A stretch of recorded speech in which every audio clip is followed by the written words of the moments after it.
बियो जाबाय गौतम। सानफ्रोमबो बियो सोरांब्लानो बोरसि दैमायाव नाव जावनो थाङोमोन। ओजोंहाय बिसिया बेरामाव गोग्लैसोनानै दङ। आखायाव रां गैयिनि जाहोनाव फाहामथाय होनो गिदिर अजानाव लांनो हायाखैमोन।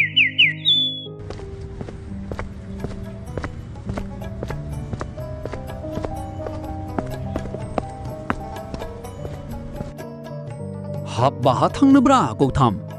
हा बहा थानो आदा, सानफ्रोमबो दैमायाव मानसिफोरखौ बारहोनायानोसै। बिनि अनगा न'खर सालायनो माथो खामानि दंबावो, बेयावनो थांनो ओंखारलांदों आं आदा। आच्छा, बेवाइयालाय मा खालामगासिनो दासान्दि? मा होनबावनो आदा, से दानसो जाबाय लोमजानानै बिसिनायावसो गोग्लैसोना दङ। गिदिर अजानाव लांनोबो रांबो गैया। नाव जावनानै जेसेबां मोनो बेबो माइरं मैगं बायनायावनो जोबजोबो। अब्ला मानोथो नों गुबुन खामानिफोर मावा? मावनोथ' सानो, नाथाय खामानिखौनो मोना। अब्ला माथो खालामनो आदा? दे बिदिब्ला गौतम। औ जागोन आदा, नङाब्ला दा आंहाबो गोबाव जागोन। बेबायदि होननानै दुखु जानानै बियो खामानि फारसे ओंखारलाङो।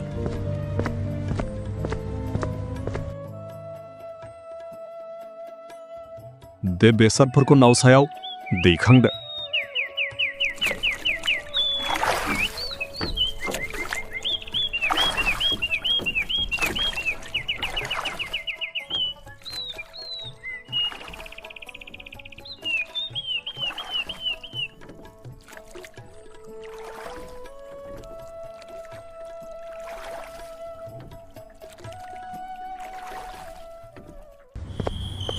बेबायदिनो बियो सानफ्रोमबो न' फारसे फैफिननायाव हर थौगुलायबोयोमोन।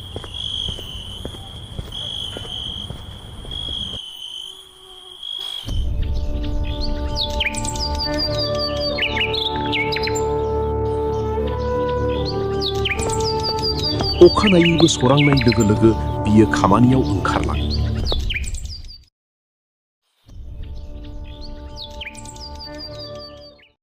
थांनाय साननैसो सिगांनिफ्रायनो महाराजानि फिसाजोआ गोमानानै दं। बेखौ लानानै बियो जिंगायाव गोग्लैनानै दं। स्वामी, नोंथाङा गोसोखौ हमथा। जों राजकुमारीखौ मोनफिनगोन महाराजा।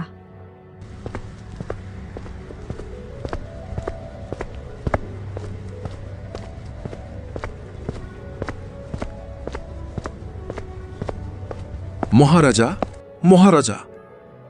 सफैबायना मन्त्रि? औ महाराजा, मानो नाबल लिंहरदोंमोन आंखौ? मन्त्रि, थां नोङो दानो सान्थ्रिफोर लानानै रायजोआव फोसावना हैदो। आंनि फिसाजोखौ दासिमबो मोननाय जायाखै होनना। 3 गाहाम जाबाय आंनि फिसाजोआ बहा दंहैयो। आरे महाराजा, नोंथाङा बांद्राय दुखु दाजासै।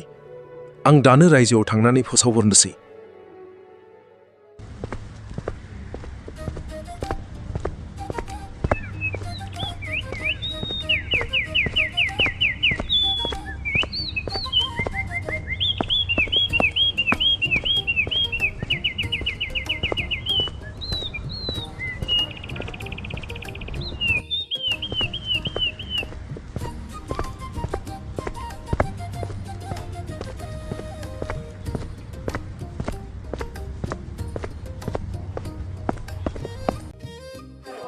जोंनि बे फाख्रिगुरि रायजोनि रायजो राजा नोगोरारिफोर, जोंखौ महाराजाया बेयाव थिनहरनायनि जाहोना जाबाय, थांनाय माखासे सान सिगां राजकुमारिया गोमानानै दं। सोर बबेयाव लांखो जेबो खौरांखौनो मोनाखै दासिमबो। जुदि राजकुमारिखौ सोरबाफोर नागिरना होफैफिननो हायोब्ला महाराजाया बिनो बदलै अन्थोब हरनाय जागोन। अन्थोब हरनाय जागोन। अन्थोब हरनाय जागोन? बिदिब्लाथ' मोजांनि बाथ्रा। औ, बिनिखायनो नोंथांमोनखौ नागिरना होफैनो थाखाय खावलायनाय जाबाय। बिदिब्लाथ' आंबो नागिरनो नांसिगोन। आंबो नागिरनो नांसिगोन। ओजोंहाय गौतमनि बिसिया बारानिफ्राय बारासिन बेरामाव गोग्लैनायसै।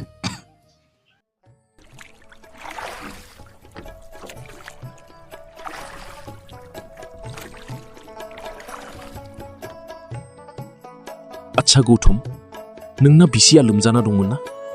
हामबाय नामा? गैया मन्थ्रि सानफ्रोमबो नाव जावनानै मोननाय राङाबो न'आव खरसा जानायावनो जोबजोबो मा खालामबावनो आं सानब्लाबो सानखोनोनो हाला नों मोनसे खामानि मावदो महाराजानि फिसाजोआ साननैसो सिगाङाव राजकुमारिया आंजों मोनसे जायगायाव थांफादोंमोन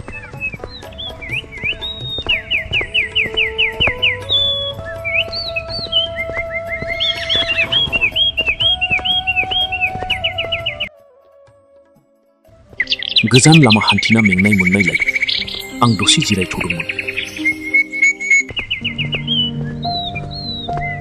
नाथाय बियो माब्लाबानो हरखाबै गोमानायसै आं बिखौ गोबां गाबज्रिदोंमोन नाथाय खोनसेबो राव होआसै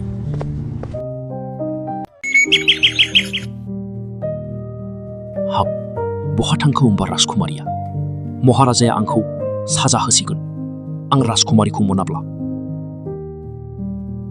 राजकुमारी बाहा थांखो नं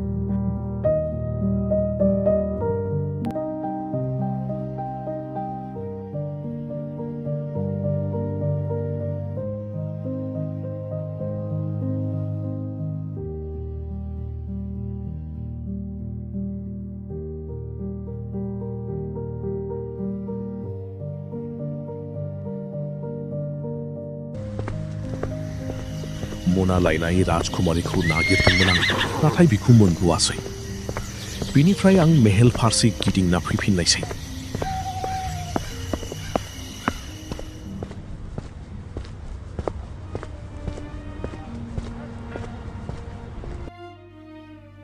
मानो इसेबां गोबाव जानाय बोरो राजकुमारियालाय महाराजा आंखौ निमाहा होदो गोजान लामा हान्थिनानै बिफां सायाव दान्दिसे जिरायथ'दोंमोन आं माब्लाबानो राजकुमारिया बिनिफ्राय आनज्रायलाङो बियो अरनाव गोमाना थाबोबाय महाराज मा नों बेफोरखौ मा बुंदों बेबायदि बाथ्राखौ खोनानानै महाराजानि खर'आ गिदिंनायसै दा महाराजाया राजकुमारिखौ नागिरनो थाखाय रायजोआव फोसावहोबाय सोरबाफोर मोनोब्ला उनथप होनाय जागोन अन्थाव बाथाव नंगौ नामा दे आं बबेयावबा नुसुनोब्ला खोन्थागोन साहाब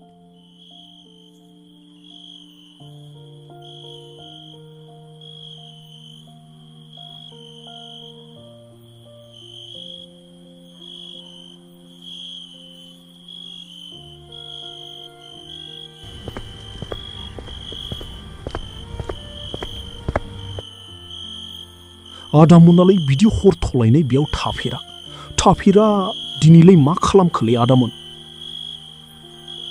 माबालै फंबाय राजकुमारि गोमानायखौसो नागिरदोंमोन जोङो 500 रां मोनगोननो नोंबो थफादो फंबाय माथो हनै नाव जावनानैबो बिसिनि बेरामखौनो नायनो हायासै नोंलाय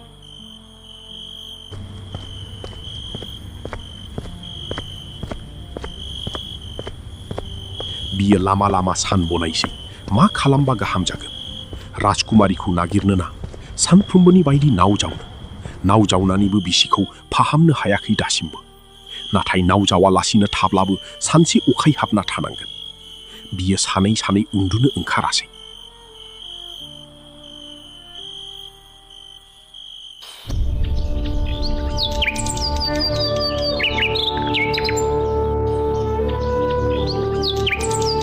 अखानायै गौतमा सोरांनाय लोगो लोगो सानसे अखाय जानानै अराय सुखु गोजोनखौ हास्थायनानै नाव जावना थाङालासे अरन फारसे राजकुमारिखौ नागिरनो ओंखारलाङो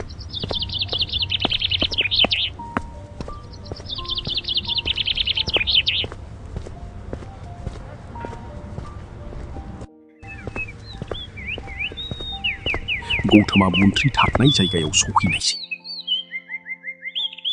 मन्थ्रि बुंनाय जायगायाथ' बेनोमोन जानांगौ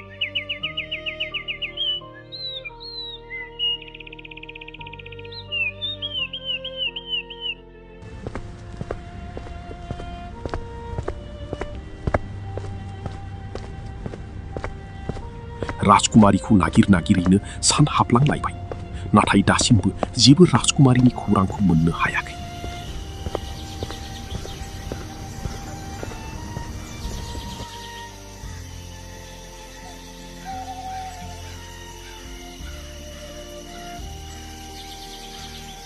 ओजोंहाय बिसिया लोमजानाय देहाखौ लानानैब्लाबो फिसायखौ नेगासिनो दं।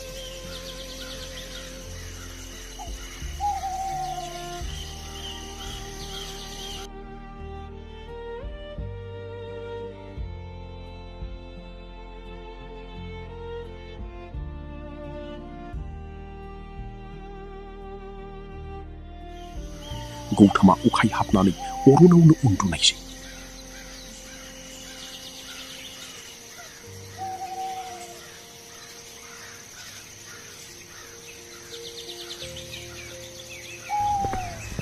सोरांनाय लोगो लोगो गौतमा राजकुमारीखौ नागिरनो जागायफिनो।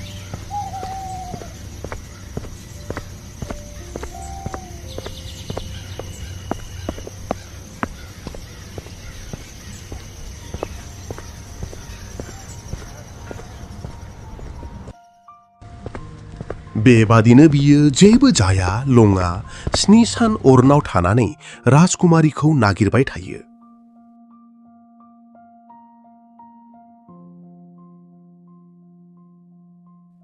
स्नि सान जालांबाय, मानो दिनैसिम न'आव फैफिनासै बियो? दिनैबा फैफिनगोन ना फैफिना जाखो? आंनि बेबायदि देहाखौ नुखानानै मानो न'आव फैफिननो रोंदिया बियो?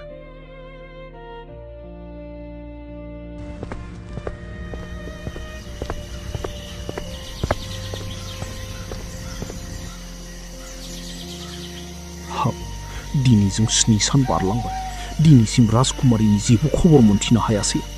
आंना बिसिया न'आव हारसिं बेराम देहाखौ लानानैबा माब्रैहाय दं? बियो सानबाय बायनानै जोबोद दुखुआव गोग्लैयो। बे समावनो बियो सासे गथ'नि आवाज खोनानायसै। बे अरनाव सोर गथ' रायज्लायफैगोन? ना राजकुमारीसो नामा? र' थांनानै नायनि।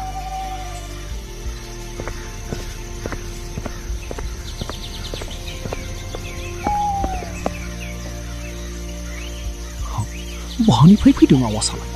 आंथ' बै दन्दरनिफ्रायसो फैनाय बायदि खोनाबाय। र' थांनानै नायथारनि आं।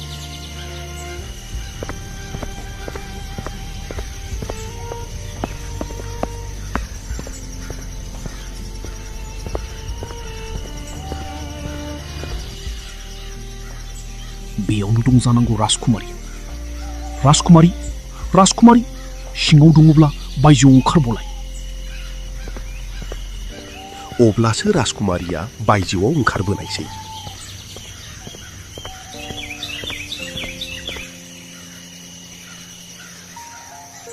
थारैनो गौतमा राजकुमारीखौ 7 साननि उनाव नागिरना मोननायसै। बिनिफ्राय बियो राजकुमारीखौ लानानै रायजोआव फैफिनो।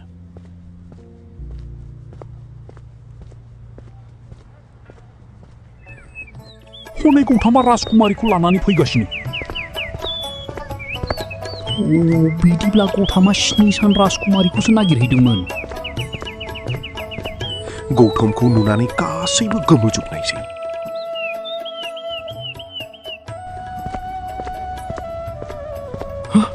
बियोथ' राजकुमारीसो। राजकुमारीया फैफिनबाय। खारै खारै मन्त्रिया महाराजानो राजकुमारी फैफिननायनि खोथाखौ खोन्थानो थाङो।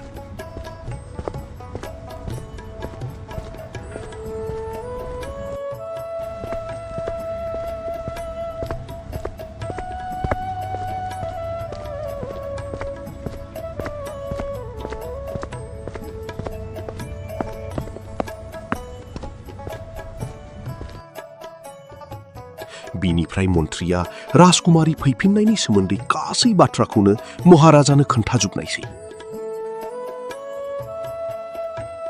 महाराजा आरो महारानिया राजकुमारीखौ नुफिननानै जोबोद खुसि जानायसै। रादाय होखानाय बायदियै महाराजाया राजकुमारीखौ नागिरना होफिननायनि जाउनाव गौतमनो अनथोब हरनायसै।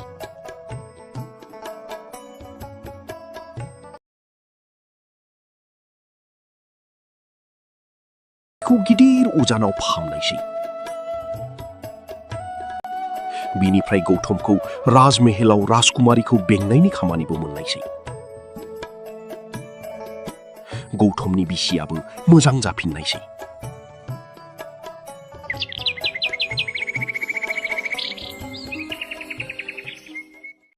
रथ'नाय रथ' जोंनि भिडिअआ दासिमबो जोबाखै, स्ट'रिया जोबदों। दा आं नोंथांमोनखौ माखासे बाथ्रा खावलायनो सानदोंदि गोबाङानो आंनि भिडिअखौ नायनानै दासिमबो साबस्क्राइब खालायाखै। अन्नानै नोंथांमोना साबस्क्राइब खालामना लादो आरो लोगोसे भिडिअखौ नायनानै मोजां मोनदोंब्ला लाइक खालामब्लानो जाबाय आरो लोगोफोरनो जेसेबां हायो एसेबां शेयार खालामब्लानो जाबाय। गोजोन्थों।